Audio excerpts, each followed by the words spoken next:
What's up, scavs, Freaks, ghouls, and geeks? Sorry, this is the first episode of the VAULT307 podcast. Yes. This is our first episode, so just bear with us. We're kind of in a work in progress here. We're going to make shit better. But, today we're going to talk about what's your favorite Fallout, what's my favorite Fallout, and why. And as you guys know, in honor of Ozzy Osbourne's passing, wore my Black Sabbath shirt today. So rest in peace, Ozzy. Hulk Hogan as well. And another dude who died. The singer, why do I always feel like I'm in the Twilight Zone? And Is that who it was? Like Chuck something? Me. Yeah, Chuck that something. guy. Yeah, I don't know. But Yeah. rest in peace to, they say death comes in threes, so rest in peace to all of them. But, yeah, we're here to talk about Fallout today. So, like I said, we're going to do what's my favorite Fallout, what's his favorite Fallout, and, we're kind of rusty. This is our first episode. If you guys know me from Battle Axe, this is Gavin, one of my best friends growing up. Oh, yeah. And we're just, Long time this is a friends. whole new show separate from Battle Axe, so Battle Axe is going to be a part of this too. I'll post our podcasts on here from now on too as well, but there's also going to be another channel, which is VAULT307. If you're seeing that on here now, then Go check it out. bam, here you are. So, who wants to go first, dude? So, I'll let you go first. We're just going to let you go first. What's your favorite Fallout game and explain why? So that is a really hard topic for me because I love them all of them, except for one. I will admit I've never played the first game, sadly. Same. Or Brotherhood second. or Tactics. I've never- Brotherhood or Tactics. I haven't played that. I mean, yeah, just to like jump on that, I've never played any of them except from 3 and up. Yeah. So the game that got me into Fallout, when I first started playing Bethesda games, it was Quake and it was Doom. Then it was the Elder Scrolls. I didn't even know about Fallout at all, because partially probably because it wasn't originally a Bethesda IP. And so the game that first got me into it is I would always hear my buddy Chase talking about the game, and he'd show me his playthroughs on New Vegas and 3 and stuff like that. He'd show me clips of 3 Dog, and I always thought it was super cool. He'd talk to me about Joshua Graham and stuff like that. And so I wanted to check it out. And I was at Walmart one time and I saw Fallout 4 Game of the Year edition. I didn't think of anything of it really except for, hey, Fallout. Grabbed it, bought it, went home and I played it, and I had a lot of fun. And it was just some of the best fun I've had in a long time, especially just replaying Skyrim and Oblivion countless times, and just like it's starting to feel stale, something new, and like something that felt more grounded in this reality that could actually happen. And like that was already a concept that I was aware of because I grew up listening to like Megadeth, and a lot of the core things they sing about is nuclear devastation and destruction and nuclear winter and Fallout. Yeah, I didn't even know that either about Megadeth. Yeah, Megadeth, a lot of their songs Shout out about, to Megadeth. Yeah, shout out to Megadeth. We love you. Countdown to Extinction, Holy Wars. Like all of these songs are mainly about war, and Countdown to Extinction is about nuclear devastation bringing us to the end, and governments being like a lot of their songs are just anti-government. It is stuff. kind of like a rebel, like Fuck the man. that. Not you guys. We love you guys. Like even drifting back to like kind of like a Black Sabbath thing, Yeah. like the what's that song called? War Pigs. War Pigs, yeah. Fucking they started the war. Yeah, politicians not giving a shit about you, Yeah. not being the ones to die. But anyways, to tie that in, yeah, it was already such a core concept that like as soon as I started playing, I resonated. And then also growing up, I grew up with a pretty like awesome family. I got to learn about a lot of different stuff. I got to hear a lot of different music, and I got to listen to a lot of old music, classical music, and 60s and 50s and 20s music. And so when I turned on the radio in that game, and the first thing I hear is The Wanderer by Dion. That's a song I've already heard a million times in my life and already love. So I'm sitting there just jamming, Wait, and so it's just... I don't mean to cut you off, but what was the first Fallout game you played? Was it 4? 4. Really? Yeah. That's Interesting, fucking yeah. cool. It is. It's interesting because it's the latest besides 76, and I love 76. We will probably touch on it eventually. I've played it too much. He hasn't too much, but me and my brother have kind of done some delving in the 76s. But yeah, 4 is like a new game compared to all of these older ones. You would think that somebody would start off sooner, but I never even touched the world, saw the word Fallout, and just grabbed the game and played it. And see, what's crazy is he told me earlier a while ago when we were hanging out before the show, I didn't know that Doom and what else did you say? Quake. I don't know what that game is, honestly. I think I know I've heard of it for sure. Trent Reznor did the music for Quake from No 9 Inch shit. Nails, yeah. Oh, okay. Yeah, see, I didn't even know that either. And like Doom, I used to, well, just so you guys know, if you go on the Xbox store or even PlayStation, I'm sure too, I think you can so. get a lot of the old school Doom from like the 90s. You can get Doom 1, Doom 2. Yeah, Doom, it's like pretty all of it, cheap, yeah. or if you get the Game Pass, it's You like could get free. it for free, yeah. Yeah, and like I've always been a fan of Doom, bro, but like it blows my mind. I didn't know that Doom was actually a Bethesda game. And I used to watch like the like the making of the Fallout games. Yeah. There's on YouTube. There's like a making of Fallout 3. There's a making of Fallout New Vegas, and I always remember. Well, Fallout New Vegas, I guess, is kind of not really too much Bethesda. It's more of like Obsidian and yeah. Bethesda, like a Black Isle. sex But orgy that made.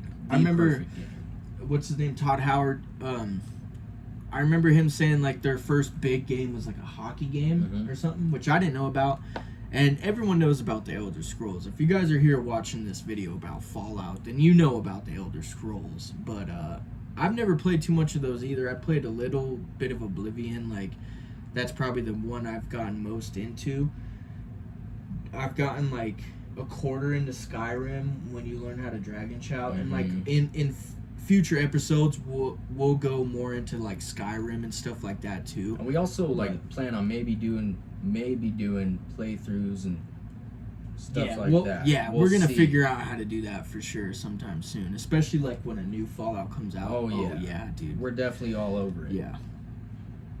But anyway, so what's your so this is your introduction to Fallout. Yeah, and then so it wasn't initially my favorite game actually. I went and I played New Vegas because I saw my brother playing it, and I was like, hey, that's another Fallout game. I'll play it. And you had already talked to me about New Vegas, so I was already pretty like knowledgeable there. Like I already knew who Prim Slam was and all that good stuff. So From Prim. yeah, I knew about Boone and Joshua Graham, the Burn Man, and Legate Lanius and Caesar, Kaiser, and all those guys. And so I Whatever played that. part of the map you come from. Yeah, whatever part of the map you are. And so basically, I played that, and he already had all the DLC and stuff. This has already been, like, is already released, so I got to play with the DLC. And so I, like, played that game, and gameplay-wise, like, I loved it. Awesome game. Like, well, honestly, in my opinion, the perfect game. I could play that game a million times, not get bored, no mods included. Like, I don't need anything to spice that game up for me because it is what it is, and it's an awesome game. And when I went back and played like 3 after my brother got 3 and all 3's DLCs, the one thing I hated is not being able to aim down sights. And with that being said, On New Vegas? On 3. Oh, okay. And with that being said, New Vegas and 4 became my go-tos when I wanted to start a new Fallout playthrough, strictly off of being able to aim down my sights and the other mechanics that the game's introduced. Like being able to mod your weapons. Yeah, being able to 'Cause mod your weapons. I don't think you can mod weapons but you in can 3 find, like, necessarily, but you specials can and, like, make weapons. Yeah, you can make weapons and find like unique weapons still. But yeah, being able to mod your weapons for introducing a jetpack mechanic. Like, granted, janky jetpack mechanic, but you slap a mod, unlimited jetpack or something, and then you're flying through the air, you feel unstoppable like Iron Man. And it's like, and that's what it, on the Tesla, like on the magazine you find, that's what it depicts it as. You see this guy flying through the air with a plasma rifle, I think it is, and he's got his jetpack on. And that's also why 4 is my favorite in between New Vegas and 4, power armor specifically. It's always talked about in lore like it is a mech, like a vehicle almost. Like you're fucking damn near unstoppable. Gotta keep up on the maintenance. Yeah, and so when I played 4, and then I played New Vegas, and it's like, oh, it's just like another suit of armor. So like this makes me want to play 4 and just do a power armor playthrough in 4 because it actually feels like I'm a guy in an unstoppable metal suit. And you know what I've always thought too, like when I played 4 for the first time and I saw the trailers and the clips before I played it, and then I played it, and like when you jump into the power armor in 4, dude, it's like an Iron Man movie when you're in the power armor. Like it's like when like any Avengers Iron Man movie, it shows like all the screen and like his face, like that's what it feels like. Like you have all the stats and whatever your health. You don't use a Pip-Boy anymore. It's just it's all in your you're just suit. like it's in your suit and you're changing through it and it like connects to your Pip-Boy. So I guess now that I think about it, necessarily you would never even need a Pip-Boy in power armor. Yeah, to rock power armor because it's already in the HUD display. I never even thought about that until now.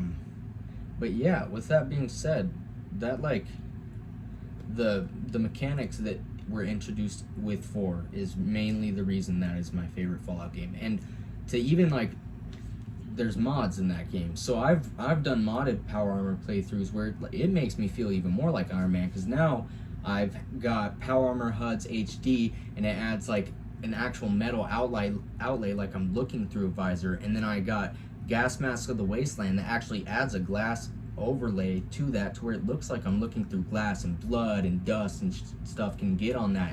I can wipe it off and it smears. It actually like will smear across your screen, and you feel like it's a Doom immersive. Slayer. Yeah, it's immersive. And that immersion, when I go to play a modded Fallout playthrough, it's always immersion that I'm seeking. There's usually a deeper tone like, oh, I want to do this character, but immersion is the first go-to. I play on survival. My character needs to eat, he needs to sleep, he needs to but he's still like playing on survival on a modded power armor, like using powertrain, running through like a horde of ghouls and blood is just splattering on your screen and you can wipe it off and it smears across you feel crazy. Yeah, it's and like, sometimes you need that. Well, and then I guess, I don't know, so I forgot where I was gonna go, but anyway, when it comes to the power armor in Fallout 4, I guess I'm not gonna lie, I'm the opposite. No? No, not completely. I do like the power armor mechanics and stuff, and like how you can mod everything out. You can paint your power armor. I will say, before he goes any further, the one thing I hate about 4 is that it does not require power armor training. That is stupid. Because if you're the sole survivor. Yeah, which I get. He was in the army already. Yeah, he already has worn a suit of power armor, and we've had that, and that was the point I even brought up to him in a conversation. I was like, it makes sense, so I don't understand why people hate on it, but I also like, I like, that's one thing 4 didn't do good like New Vegas. New Vegas, the courier is whoever you are, whoever you want him to be. That's who your courier is, or they. So while you're on this topic, I'm such a avid New Vegas player. I kind of forget. I'm like off the rails right now. Do you actually have to get power armor training in New Vegas? Yeah. Yeah, you do. Yeah, you can't. Yeah. Because I remember my first playthrough, right when I went in that bunker and got friendly, that was my first mission, was to try and go buy some power armor. Well, and that's kind of the weird thing is like I feel like a lot of people, like if you're just, say you start a new game in New Vegas and you're right at the beginning, like the main story itself, you necessarily don't even have to go through. Well, I guess you do actually towards the end. Kinda, yeah. But mainly the main story of New Vegas is you. Yeah. And And the main story of Fallout 3 is you. And the main story of Fallout 1 and 2 is you. With, like, your opposition, the main driving forces. There's a couple different, for the most part. And Fallout 4 kind of limits that with the whole Nate and Nora narrative and Sean. Yeah. Like, it puts you onto a set narrative, and it feels very story-driven. Like, it's different Yeah. with each choice you make. Yeah. But in, like, like you said, in the ones that came before it, you kind of are in a... You're the hero. And it's about you. Yeah, you get to pick your own path, and that determines how the game ends, and that Yeah. determines how you play the rest of the game. But in Fallout 4, outside of like minor dialogue options and somebody not liking you a little bit, nothing like really big comes of your changes. Like at the very end of the game, is when you make the change, and that's to blow up the Institute, not to blow up the Institute, mess up the Brotherhood's thing, or like fuck with these other guys. But in that aspect, I will say another thing it did right is Fallout 4 wasn't supposed to be Fallout 4. It was actually supposed to be a whole different game, and they had to scrap that and rush out Fallout 4 on a deadline. I actually don't remember. I watched a video about it. I'll have to go back and look it up. Yeah. I'll have to look it. I'll actually let's because dig you guys into that, deserve because this. I didn't You even guys know deserve that, this. dude. I didn't know that. So. But no, I like Fallout 4 too, as well. But it's not my favorite, and we'll get into that in the other half of the episode. But I'm gonna be honest with you, man. You went really deep into the power armor, and like I said, I'm the opposite. Yeah. And it sounds lazy, but my thing is like I said, you got to keep up on the maintenance and shit like it's a vehicle. That's what I didn't like about it, honestly. But it is more realistic, like, because it is a vehicle, the power armor. Like, it's not just a suit you could throw on. You got to learn how to wear it.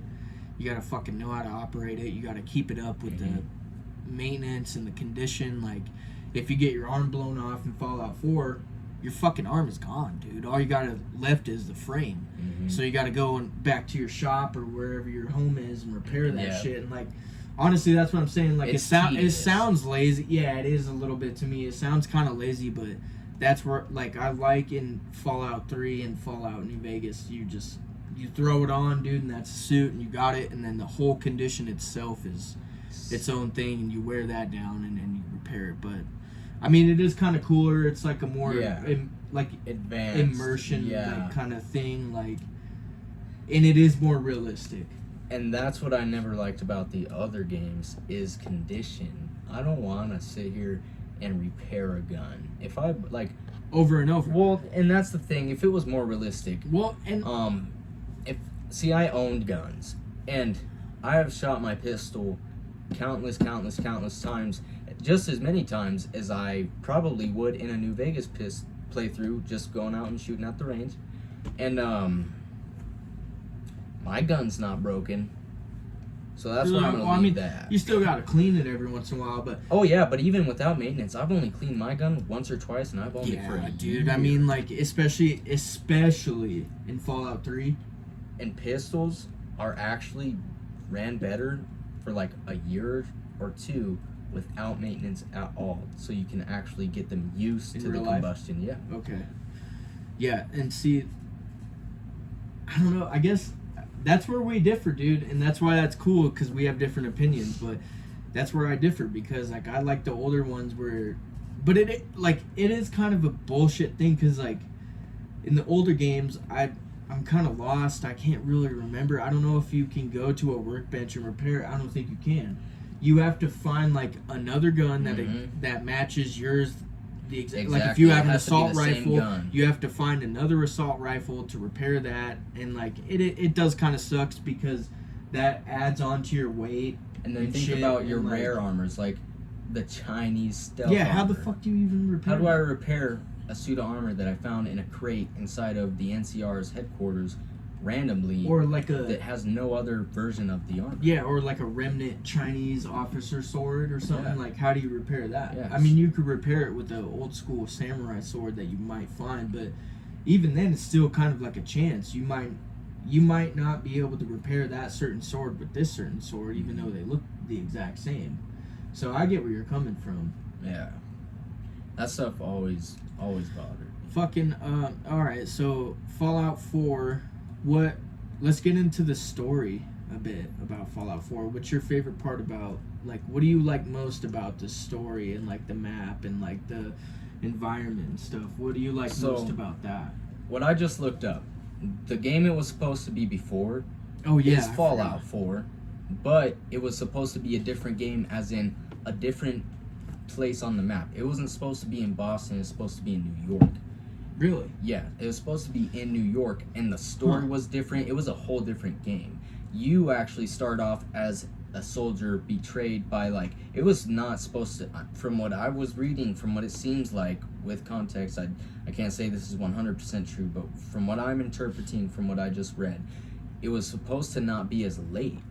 You're supposed to be, like, betrayed by a Chinese communist soldier in the start of the game, is what I just read. Like in like 2277.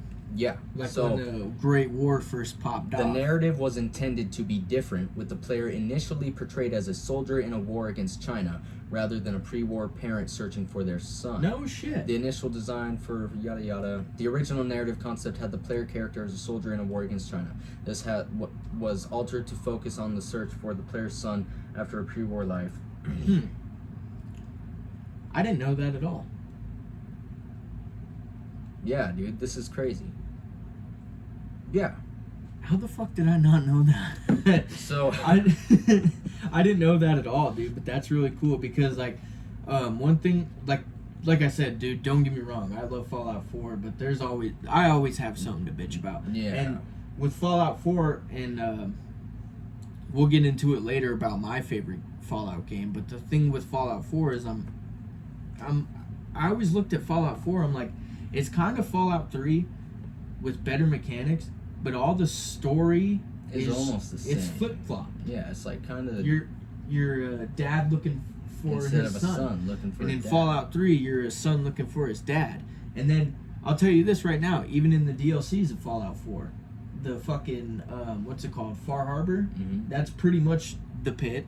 Like, it's almost the same if you think about it in a way. Like, it's Are you not thinking of Nuka World with the Raiders? No, Nuka World is kind of the same as no, yeah, you're right. Nuka World is the same as the pit, and then Only you become the boss. No, in I'm Nuka thinking World. of Nuka World, or not Nuka World. Far Harbor is almost the same as the one where you go to the swamp. yeah, that- the fucking Lonely Hearts. I wanna No, say that's 'cause not it. That's New Vegas. What is it called, dude? How dude. can we not remember this? It was something. It The was similar fucking- to Lonely Hearts, I think. though. The It was like- scary DLC in Fallout 3. let me look it up.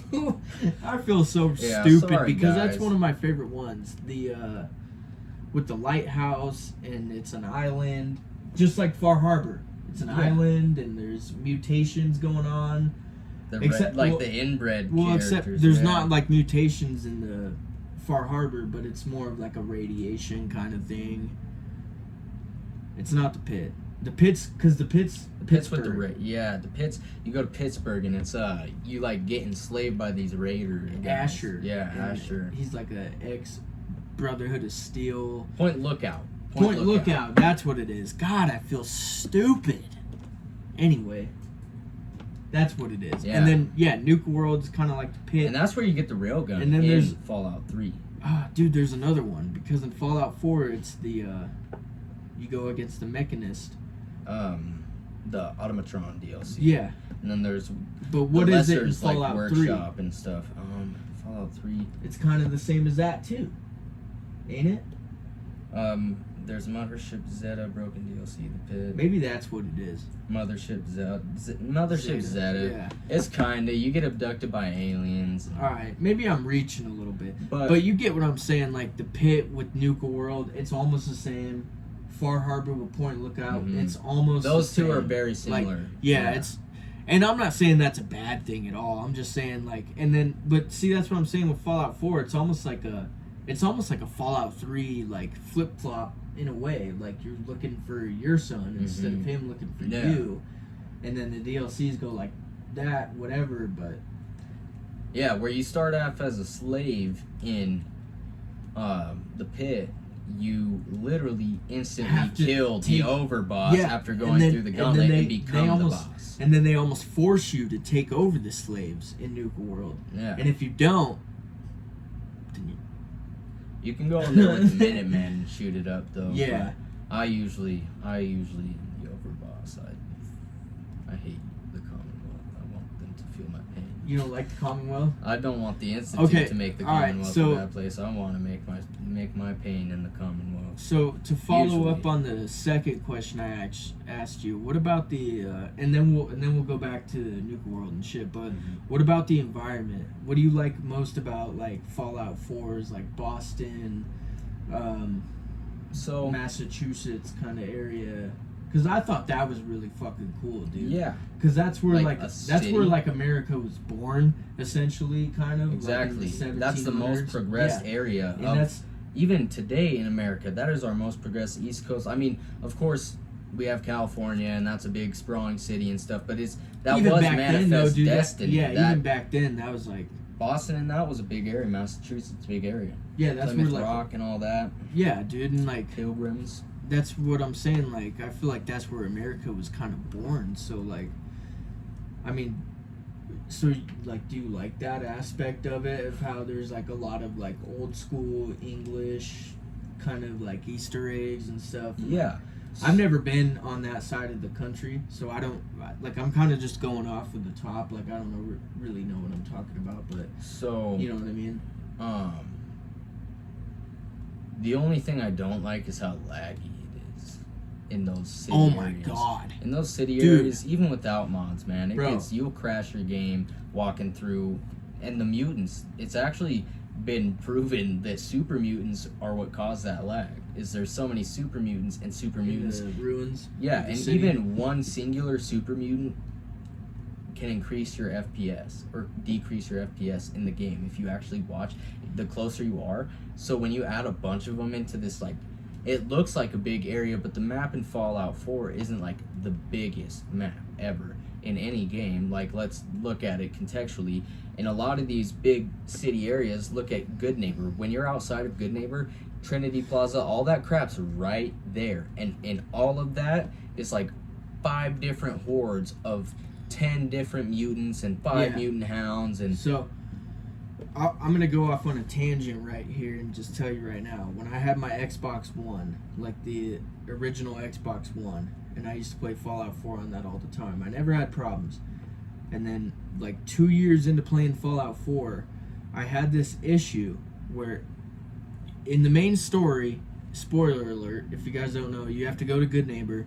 And then once you leave Good Neighbor, after you go through the memory thing with Kellogg and stuff, and then you have to go to, what is it? You have to go hunt down the synth tracker or whatever, radio fucking thing or whatever. yeah, the And, Corsa chip. Every time I leave Good Neighbor, and the more I get into the Boston ruins, like closer to Bunker Hill and stuff, and like, The laggier yeah, it dude, not even that, dude. It would never let me go. Like, it would totally shut me out of the game. Damn. Every time, like, I forget what that place is. It's like a big red building, and it's like right outside of Bunker Hill. It's like halfway when you're heading to, when you're heading out of Good Neighbor and you're heading towards Bunker Hill. It's like right in the middle, dude, and it's a big red brick building with like white trim on it. And every time I go there, that's where I would lag out. And that building's full of super mutants. Yeah. And yeah, dude, I don't know why. But and then I got the new Xbox, and Yeah. it doesn't happen no more. But yeah, that happened with me for a while. I would always lag out hard in Boston area. So what I would have to do if I wanted to keep playing on my Xbox One, I would have to save my game outside of Good Neighbor, go out and like literally sprint my way through enemies and like jump into the water on the coast where all the super mutants are and just swim my way to Around. Bunker Hill and like oh, that's what I'm thinking of, the old North church. Yeah, Old the North Old church. North Church. Yeah. Yeah. I would have to literally swim there just to progress the story, which kind of sucked. But That does suck. I think it might have just been my game, but I don't think it was too, because I've also, like, when I first got Fallout 4, I played it on like the regular version, and then I got the Game of the Year edition, which has all the DLCs, whatever. And I played on that disc, and it would do the same thing. Yeah. So, yeah, Boston's laggy, Boston to say the lagging. least. But overall, the area is a pretty cool area, especially explored in a oh, dude, it's so fun. post-apocalyptic setting. It's so fun. Like if it's not fucking. And it gives you a lot to work with in terms of gameplay possibilities. Like, you could be a sniper sitting up on top of these buildings. You could fly up there in your power armor, and there's mods that even add jetpacks to where you don't need power armor. It's like a little backpack, and your character just... Hell yeah. And, I didn't even know that. Yeah, dude, it's sick. Cross jetpack.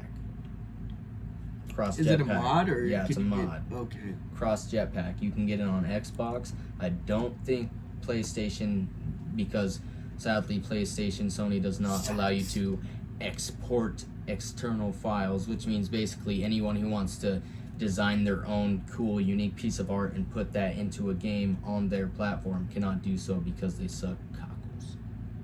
Yeah, I was gonna ask you to. No offense to anyone out there who plays PlayStation, but what side are you on? You like Xbox or PlayStation? I started playing Fallout on PlayStation. And PlayStation mods can be 4 fun. or Yeah, 5? 4. Okay. And PlayStation mods can be fun, but very. when it comes to like I don't like when a company tries to limit what I can do with their product after I've bought it. It's mine because I paid money for it. So if I want to put a bunch of mods in my game that can make my game crash and lead to me feeling a little like, oh man, I don't want to play this anymore. Like, well, I feel like that's kind of like part of the tactic. Dude. Yeah. It's like it's almost like they make you buy more shit Yeah. to like get more of experience. Yeah. And I'm not saying Xbox don't do that too. I'm just saying, me personally, I'm an Xbox guy. I do like PlayStation. I do. I like old I have a PlayStation. PS5 right down there, but He does. And I have, like, I love PS2, I love PS3. PS1 was sick. PS1 was sick because it actually loaded games on the RAM. So if you wanted to, what that would actually do is the level you're playing, it would load that. So if you're playing like a racing game with your buddy sitting next to you, you could put that game in, load your level while it's spinning, And open it would it up, just go. take it out, take a CD in, put that in, and now you're listening to your music, but since your level's already loaded in, you can still play the level. And so you can put a CD in and listen to music while you're playing your game. And that was always cool. dude, I'm gonna go off topic, but you know what the worst console I've ever had was? Actually, PS3. Yeah. PlayStation They crashed 3 a is lot. the worst fucking console I've ever had, ever. And it could have just been my PS3, but I only ever played Fallout 3, New Vegas, and GTA 4 on it. And GTA 5 towards the end of its lifespan, which didn't last long. But I could never watch movies on it because, dude, it would overheat all the time. And I'm telling you guys right now, I know Xbox 360s, I think I've had like 2 of them, Xbox 360s. I've never had a red ring of death. Never had it overheat. The red ring of death is actually from a circuit getting disconnected. So if you can take your box apart and re-solder that, it's good to go. No shit. Didn't know that either. So even if you do encounter the rare red ring of death on your old beloved console, just take it somewhere and they'll take it apart and fix it for you. Nice. I didn't know that. But yeah, PlayStation, I've had so many Xbox consoles, especially Xbox 360s. I have like 5 sitting in a garbage I think I went bag. through at least 2 or 3 of them for sure. I remember I had the white OG one, I had the black one, and then I had another black one, and but when it came to like PS3, dude, like that was like just the most irritating thing I've ever had to deal with.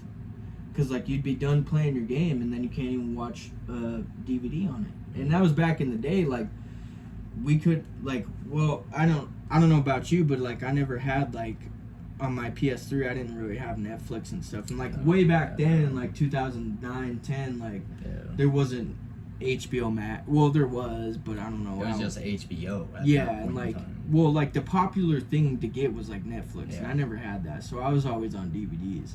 And every time I'd put a DVD in that bitch, I'd get 10 minutes in the movie, dude, watching horrible bosses, and it's like, oh, man, I can't. I'm like, dude, what the fuck, man? And then I throw it in my Xbox, runs it just fine. See, dude, and that's like... That's just me, though. It could have been, like I said, my system personally, but...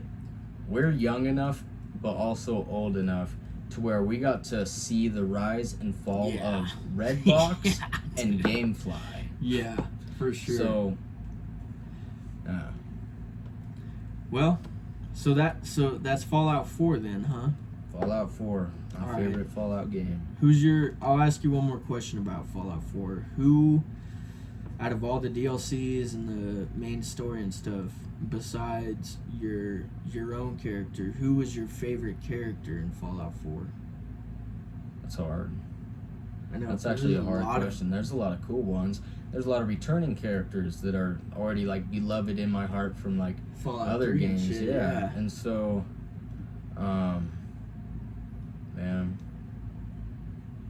just like a unique character that Fallout 4 brought. I'm trying to think of who my favorite Fallout 4 character is, and I can't really put one on the dot either, honestly.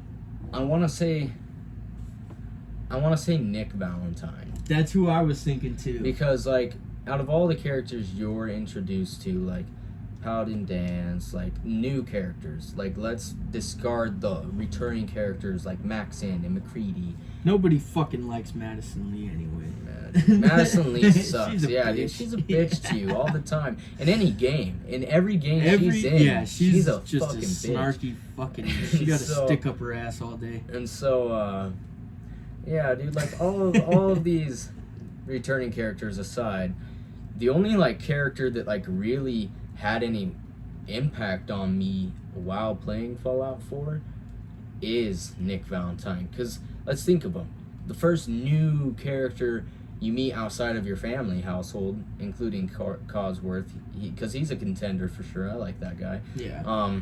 But he's in the family, and, so it's and I kind of guess like... you could throw dog meat in there too. Yeah, but but he's Dog kind of Meat, like yeah. the same, like. He's like a dog, and he's Yeah, in all of it's just- them. Like he's And I love dogs. Yeah, but, yeah. I mean, he's the same dog from.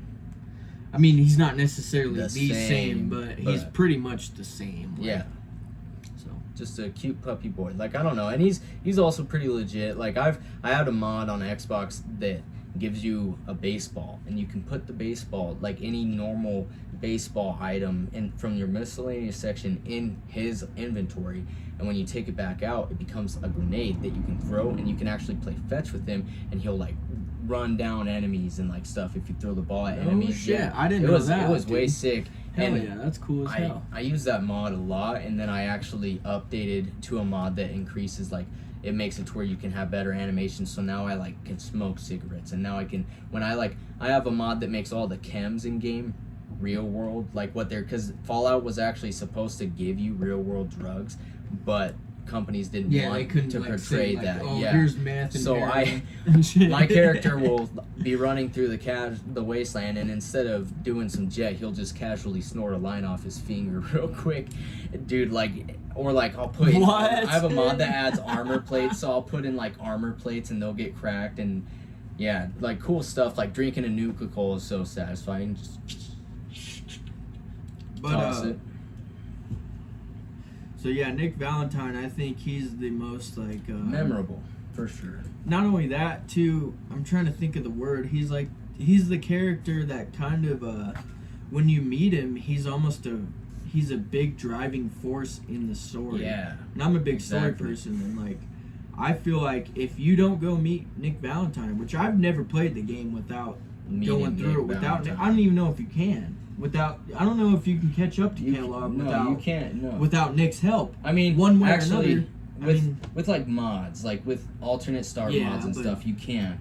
But if you're playing a vanilla playthrough, you need Nick Valentine Yeah. to find your son. Because he's a detective and shit. So Not only that, whose memories are you gonna dig through without even because that's even Without so knowing how synths work. with mods. I still have to go find Nick Valentine so I can bring him to the memory den and do the implant on him with Kellogg's brain chip. Yeah. So even with mods, you literally need Nick Valentine to find your Mhm. son if that's the playthrough you're going through. And even the Far Harbor DLC, he plays a very big part in that With as Dima well. and the synths. And I think we should also, like, Spoilers. the more we get into this channel and this series and whatnot, I feel like we should do deep dives on each DLC and, like, kind of go through the story and stuff like that. And, like, but yeah, dude, Nick Valentine is definitely, like, one of the main driving force. Like, he's pretty much, like, he's like your dad in Fallout 3. Yeah. Pretty much. Pretty Like, much. He's like and he the like same driving force. cares about like, your cause. Yeah.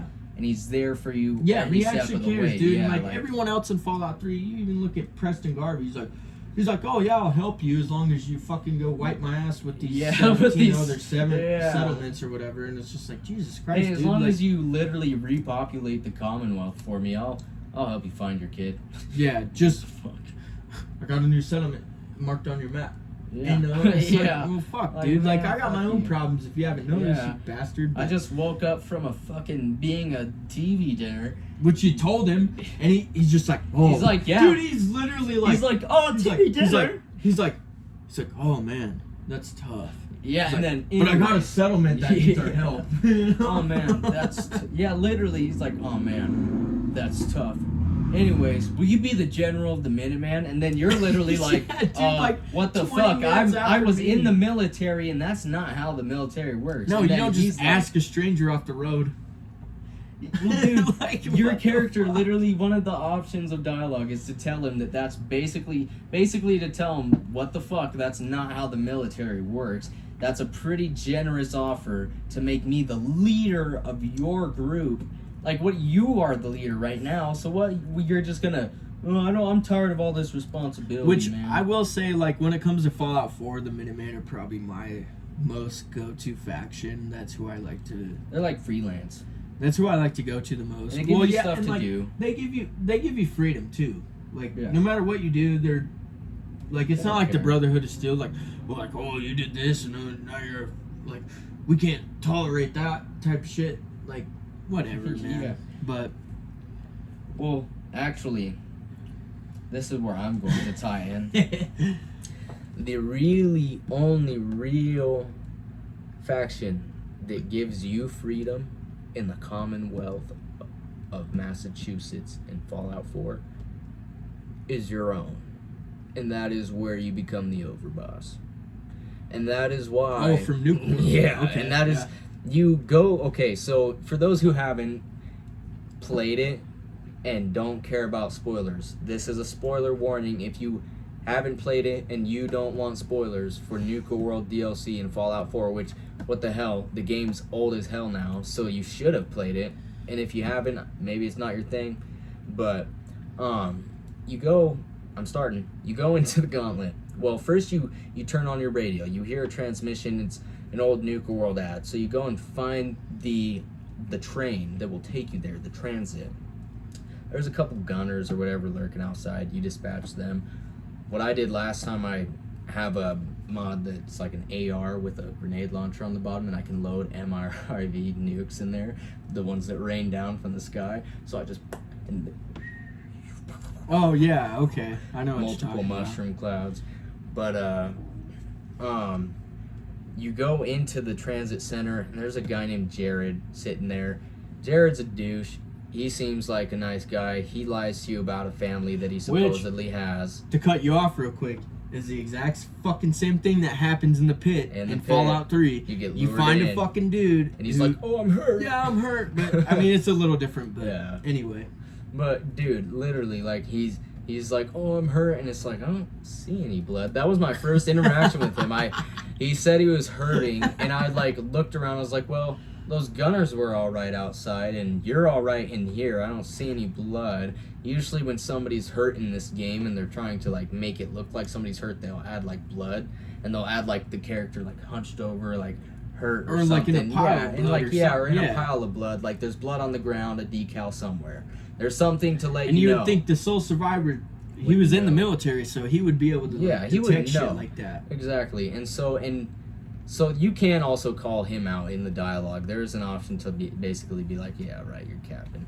But even if you don't, once you get the power back onto the transit, which is he turned off because the whole point, they lure people in there to pit fight against the overboss. That's their tradition. That's how people become the overboss, is they get lured in, and then if you can beat the current overboss, you become the overboss. But recently, this one guy named Carter has kind of taken a liking to the job and the title, and has rigged the game. Nobody likes him, and he's rigged the game to where he's invincible. Even the Raiders hate him, dude. And yeah, so bad to the point to where the Raiders are tired of it. They're like, dude, he doesn't even do anything anyways. He's lazy. All he does is gauntlet all day.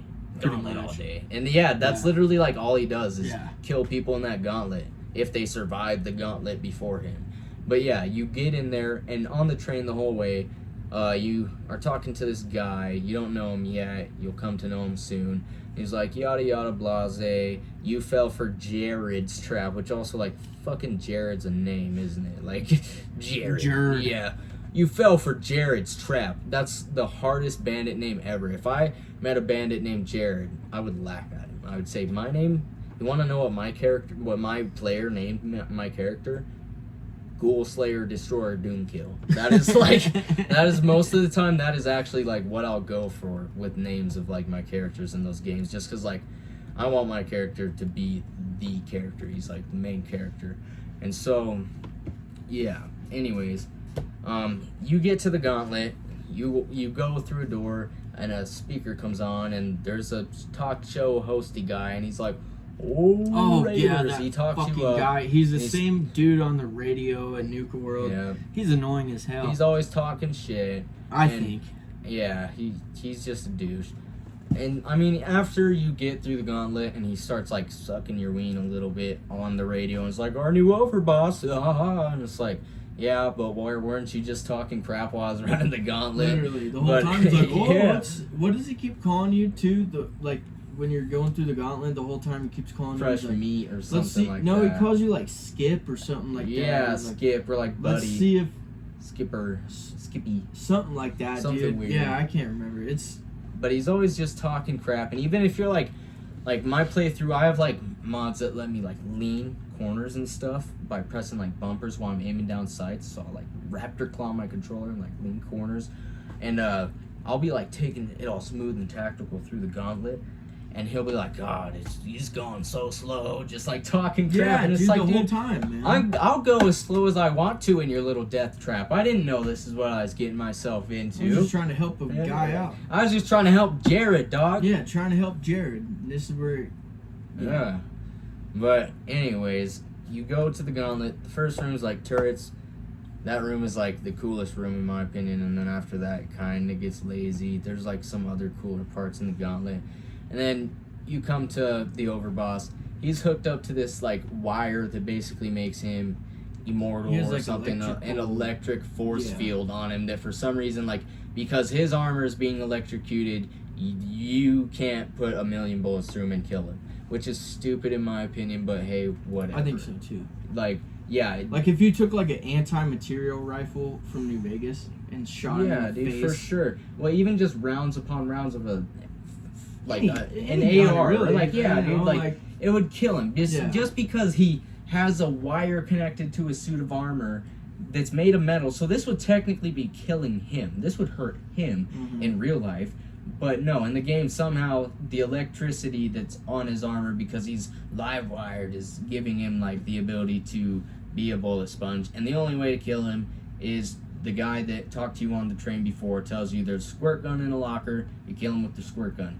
Anyways, you go in there, they ask you to restore power to all these different places, parks within inside of Nuka World, because it's a big amusement park area that these raiders have called their kingdom. And there's other like side quests and wacky characters in this too that I won't delve on. But go play it and you'll find out. And once you return power, you can like give that part of the park to a faction as their territory. And whoever you don't give the most amount, because there is an uneven amount, it's set up to where one of them betrays you. Yeah. And whoever you don't give the most amount of land to will betray you, and then they'll turn off the power, and you got to go and fight that faction and turn them back on and excurge them from the actual, excurge their leader from the actual, because the raiders are led by an overboss, but it's multiple different packs of raiders. And they each have clans, their own like style, section of the park too. They have their own styles, cultures, and all of that. So it's like it's a melting pot of personalities and cultures of just scum from all over the earth, basically. And so whoever you don't give the most amount of trash to, they'll cry about it, and they want you dead. And so you kill them, and you restore power, and then that is when you are actually able to do what I was talking about. Liberate the Commonwealth. You take your raiders, you go to the Commonwealth, even your own settlements. You can raid your own predetermined settlements, and now your settlers have to pay you to live there. You're just a landlord. That's how real life works anyways. And so you go and it is though. It is. It really is. And so you go and like there's certain stuff you got to do to make sure your raiders who occupy these settlements and watch over your settlers are like happy too. Like they got to basically, like anything a normal like healthy person wouldn't want, you have to have an even balance of healthy crap and then like all of the shit that psychopaths would also want in a settlement. So like a bar and like drugs and like guns and like slavery. Sorry. It's a necessary evil when it comes to liberating the Commonwealth sometimes. Freedom ain't cheap. You gotta have some slaves in your settlements. No. But no.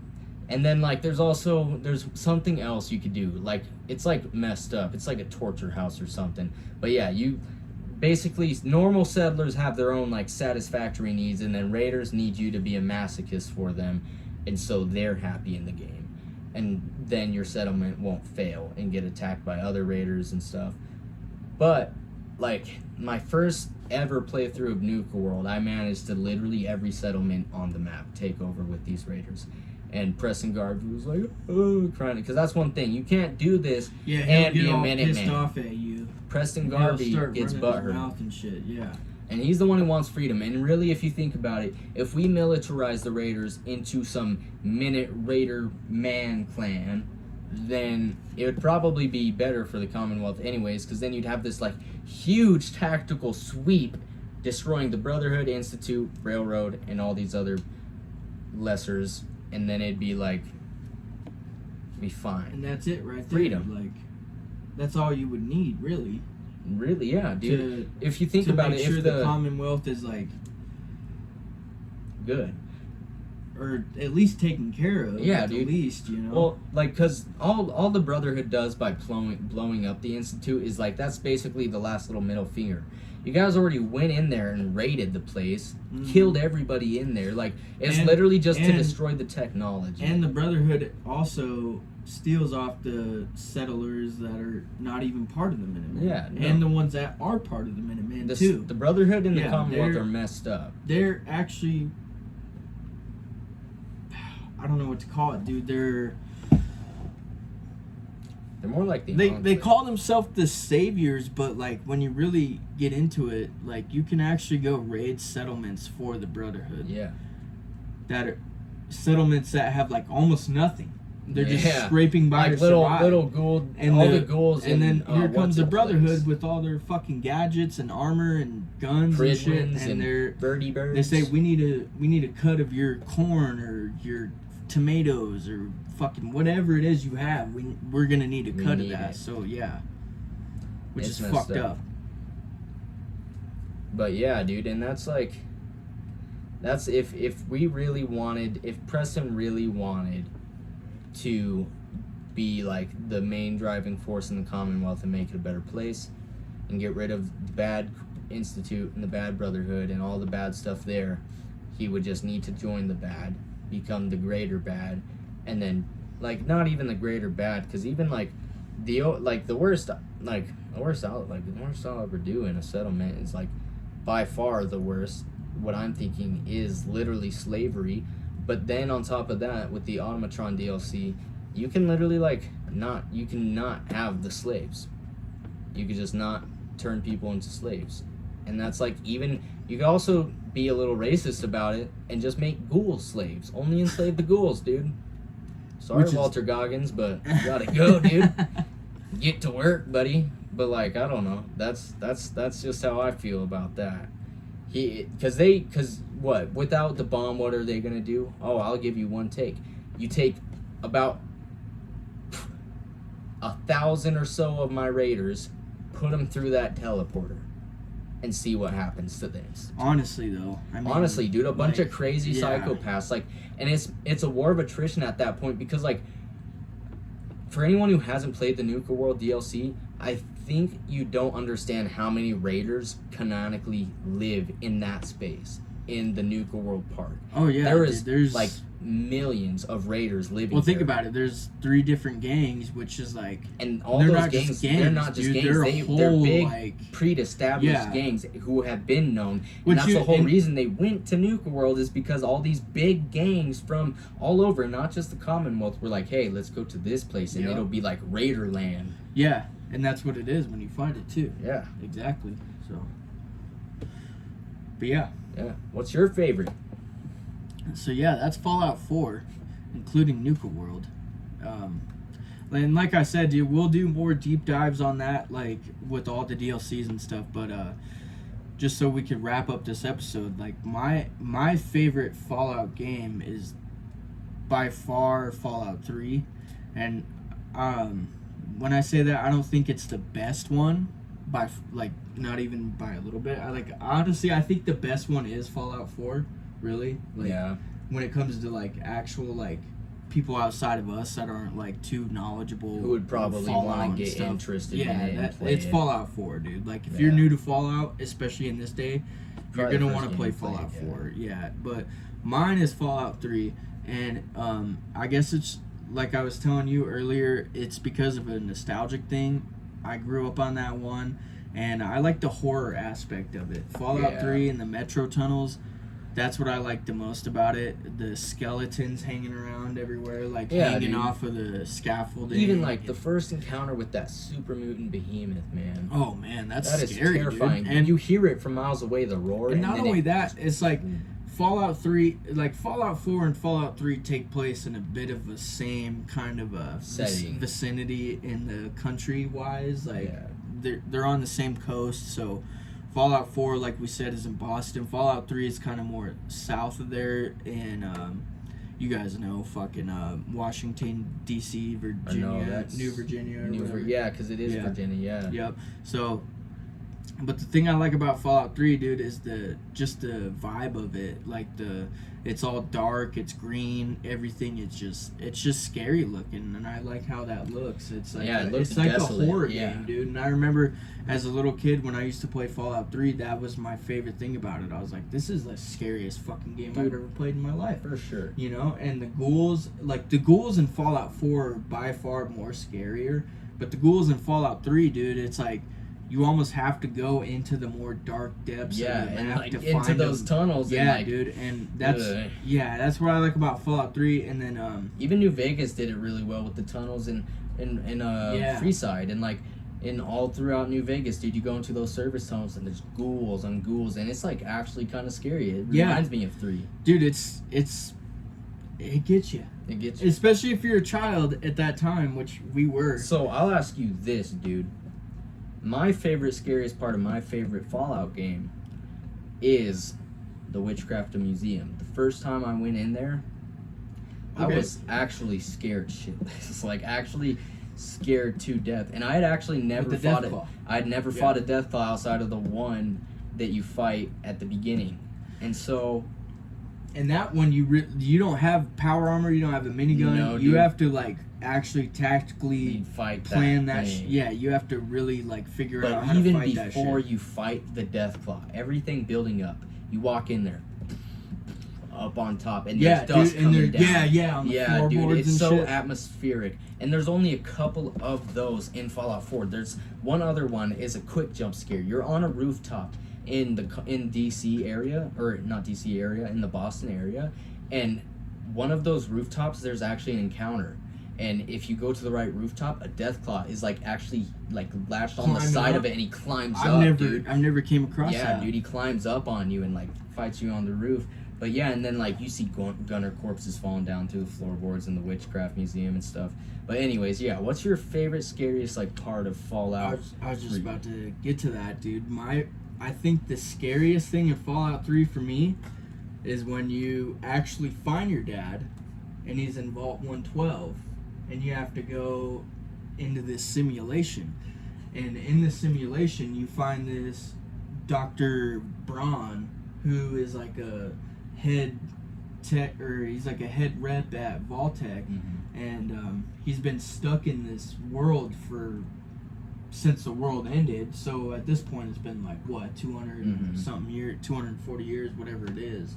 And yeah, dude, that little girl that he portrays himself as, Betty, if you guys don't know what I'm talking about, you probably know what I'm talking about. But yeah, I think that's the scariest part in Fallout 3 for me, is because he's so evil and he tries to get you to, like, he's like, go make this little kid cry, go break up this marriage, go kill this woman, but make it look like an accident.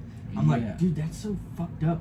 And like, it's just the little girl, and it's all in black and white too when you're in the simulation. So it's like weird. It's like an old trick. and you guys know, dude, the pint-sized slasher. pint-sized Yeah, you get slasher. to become a serial killer, a little kid dude. serial killer, if you want. You don't have to, but They actually added Creation Club DLC into Fallout 4 that you can buy, and it actually might be free now from their Creation Club menu. But you can get the pint-sized slasher mask outfit, like, and the knife, and you can like run around and be a serial killer in Fallout 4. And one other thing that is the most scariest about that to me is, like, it kind of reminds me, like, if you ever seen the original Psycho from the 60s. Yeah, dude. It's just like, because if you guys know, the Fallout world, when the bombs drop, it's like in the 50s or so. Well, it's not in the 50s. It drops in 2077, but the style of the world and stuff is like in this 50s, 60s retro world. And seeing all of that in black and white, and all the characters you come across in that simulation are so, like, they're gone, dude. They're not even there. Like, and they're real people. And that's the scary thing about it. And when you walk Tranquility Lane, that's what it's called. When you walk around the vault and you see all these people, dude, they're all bald and they look like all shriveled up, kind of, even in a way, and they're all pale and like, dude, they've been stuck in this world for that long, and like, that's scary to me. And then not only that, dude, Fallout 3, it's just the Raiders. I feel like the Raiders are so much more like psycho and like, dude, they're even just more Vegas, like brutal and like, in Fallout 3, the Raiders are just like really fucking just dirty, and like, if you like look at them in their face, dude, you could see the dirt and like the sun bleach on them, and they're all dirty, and you can tell they've been out in the wasteland. Yeah, but yeah, Fallout 3 is definitely my favorite, and I played that game so many times. The Enclave, I remember thinking they were just the most evil, and they are really like one of the most evil factions in the series for sure. And they're just so vindictful and like. But yeah, that's why I like Fallout 3 so much. And like I said, you can't mod guns. It's a lot harder. Your aid is like a lot less efficient. Yeah. Like, food and shit does a lot less in Fallout 3 than it does in New Vegas and 4, but it's still really fun. And yeah, dude, Fallout 3 is my favorite. What's your favorite faction to join in Fallout 3? What do you Fallout 3? Well, I guess in Fallout 3 particularly, it would have to be the Brotherhood of Steel, you know, because they are kind of like. It's either well, yeah, and like, that's the other thing about Fallout 3 that kind of falls under the board when it comes to New Vegas and 4 is when you get to New Vegas and 4, you have a handful of factions, but in Fallout 3, I feel like you kind of have like 3 good ones. Yeah, like it's you're either with the Enclave or you're with the Brotherhood, and I mean, you could go by yourself too, but either way, if you want to like finish the game, you have to choose a side. It's either the Enclave or the Brotherhood. And The Brotherhood in Fallout 3 is actually not that big of a piece of shit compared to Fallout 4 because Elder Lyons is kind of more.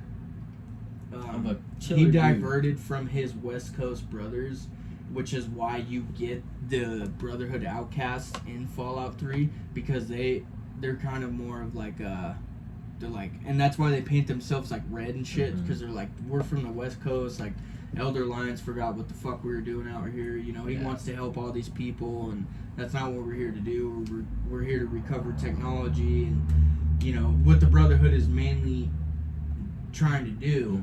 And you could see in Fallout 4 there's a bit of both sides in that chapter of the Brotherhood, which is pretty cool. Dance, like, actually, spoiler, even though Dance is a synth, he actually cares about the people of the Commonwealth.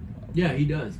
And that bastard Elder Maxon tries to get you to kill him. I don't want to kill him. I have mods that make I hate where killing I can him. kill Maxon and become the leader of the Brotherhood. I think I've seen those mods before, actually, but yeah. Fallout 3 is my favorite. Fallout 4 is your favorite, which I thought it was going to be New Vegas, actually. Yeah? He kind of threw me for a surprise, but yeah. Yeah, dude, New Vegas, I will say, like, if it wasn't Fallout 4, it would be New Vegas. Yeah. Because New Vegas is, like, I remember my first playthrough on New Vegas, and I always went back to it, even though I beat everything. I just went back to play on that character because there's the way I role-played him in my head. You can play it in 3 different paths. Yeah. And it's a whole different game each time. Yeah, dude, and, well, I played the, well, after I beat the game, I went and played, or no, I beat the game first before Lane bought the DLC, actually. And I was like, oh, this sucks. Like, I gotta start a new character, I don't get to play more. And then the DLC, he bought the DLC, and I actually skipped the main mission first, and I went straight to, is it Lonely Hearts where you're in the canyon? You meet Joshua Graham? Yep. Yep. Yeah. Lonely Hearts DLC, dude. And that is like my favorite I DLC think that's my come out of favorite any out of Bethesda all of game. Them. Out of all of them. Any Bethesda I think games. So. Either that Elder or Scrolls included. Actually, no, I'm a liar. I think my favorite DLC is what's it called? The fucking Lonely Road. Lonely Road. Or wait, no, Lonesome Road. The Lonesome Road is yeah. the one I'm talking That's about. my Lonely favorite, Hearts which is the, I would say is also the hardest out of all of them. You think? I think so. Meeting Joshua Graham. Well, no, that? fuck no. Actually, dude, it's the fucking the one where you go to that. It's all casino. red, dude. Yeah, the fucking Sierra Madre. Yeah, Sierra Madre. Yeah, that that's the sucks. hardest DLC out even, of all the Fallouts. Even then, Lonely Hearts, I think might be which one's where you meet Ulysses. That's the Lonesome Road. Yeah, that's the Lonesome Road. So yeah, the Lonesome Road is. It's super a contender hard, for the hardest. Yeah, low key. You gotta be like at the top level at the end of New Vegas. Yeah, I'd actually honestly say that the Lonesome Road and Sierra Madre are almost just as hard. Sierra Madre is just more hard in like a puzzle solving aspect. Yeah, you gotta be more strategic. Yeah. But the Lonesome Road, dude, it's like just gruesome the whole way there. You gotta have all your aid. You gotta have There's all your a whole ammo, like you gotta stretch have of the it where it's best guns. just death claws. Yeah, dude. Oh, on that highway. Man. Yeah, it sucks. But you find a lot of cool shit there. Yeah, and that's dude. like that's what I was just about to say. I went through and I played the Lonely Hearts DLC where you're with the caravan and you go through. Sorry, but I mean that one's actually pretty easy. That one's you can actually run go through in and that do it at on level like 10. level 8, level 10, yeah. Because I've looked it up, like what level you should be to do each DLC, and like Lonely Hearts, if you're playing New Vegas, is the one you want to do. It's the one you want to do first. Yeah, and it's also a great introductory one too. And so I had already discovered a lot. Like I didn't just run straight to the DLC. I had already like played a fair amount into my playthrough and like found my setup and my service rifle and like how I wanted my character to be. And I went and did Lonely Hearts and I knew who Caesar's Legion was. And so I understood all of the gravity of the Lonely Hearts DLC. And I think that is in terms of like the best written DLC out of any Bethesda title. It starts off, you join a caravan, you're going through the Grand Canyon, you get ambushed by the White Legs, and they kill like everybody you're with. Then you get saved by the by either the Sorrows or the other, like they're called the something horse. I think it is this, or the Dead Horses. Yeah, the Dead Horse and the Sorrows. Yeah, They're like yeah. together. They've Yep. allied together to smaller tribes to defeat the White Legs, who are like a tribe led by this one guy, Salt Upon Wounds, Yep. and he's actually in league with Caesar. Like they're But tight. he doesn't even know this is what Caesar's been. That's how doing. he Yeah, like grew his army. But I think we should go on into that like in a whole other episode. Because honestly, we could go on for that. Yeah, forever, dude, I could honestly talk about yeah. DLC I think we should forever. wrap this one up. But like I was gonna say, dude, I think our next episode should be Fallout New Vegas and the DLCs. Yeah, dude, that would And make a we could really just good go episode. through that and like. Yeah, dude. because we went through the whole East Yeah. Coast, and like we'll go into Fallout 3 more in a separate episode, and we'll even do Fallout 4 again. We'll talk about it all in great detail. Yeah, but yeah, dude, I think if you're down, I think that's gonna wrap this one up Hell for yeah. sure. And yeah, my favorite is Fallout 3. Yours is 4. Mine is 4. That's why. 3 and 4, and that is why. East Coast, bitch. Yeah. But yeah, this is Vault 307. So that's our first episode. Hope you guys liked it. Make sure to subscribe, like, drop your comments, talk your shit. We don't care. We won't get mad. Yeah. But yeah, Fallout New Vegas. We'll Fallout see you New on the Vegas. West Coast next time. Peace.